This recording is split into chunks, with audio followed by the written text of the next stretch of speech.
Nakapagpaaraw ulit ako with Baby Elon. Ako nga pala si Renz, isang software engineer na work from home. Tara, samahan niyo kami sa araw na to. Let's go! Dito 11 ng gabi. Kasama ko si Baby dito. Inaantok na kasi siya dito kaya ako muna yung nag-bot sa kanya.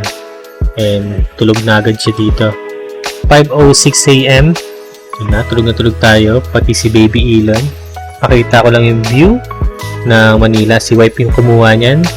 5:57 AM. Ito na yung view natin. Medyo maulap kaya natatakpan yung araw.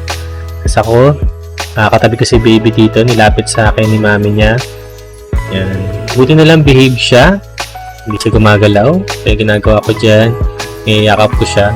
6:08 AM. Yung time pala na yan. Inalis ko yung kamay ko dyan. Pero si Baby no reaction pa din. And then nagpaaraw na kami dito. Ngayon na lang ulit ako nakasama sa pagpapaaraw kasi laging si wife yung kasama ni Baby Elon sa sunrise.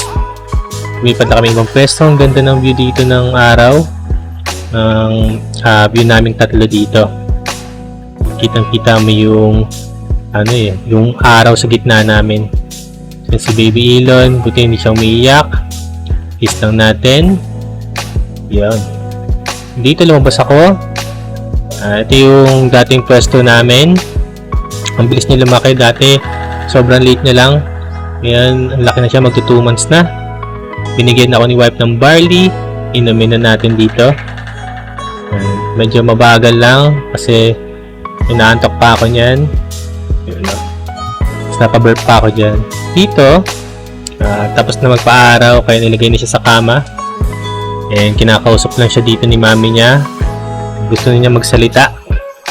Ito naman, gamit na namin yung diaper na binili namin last time. Yun na talaga yung gagamitin namin madalas.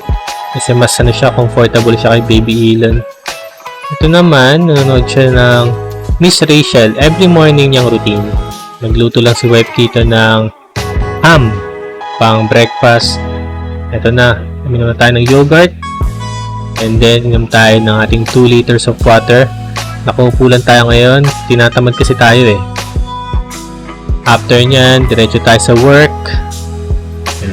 Siyempre, kailangan nating maging masipag. Mag-i-start na yung meeting natin. Kaya dito naka-headset na ako habang nag-work meeting.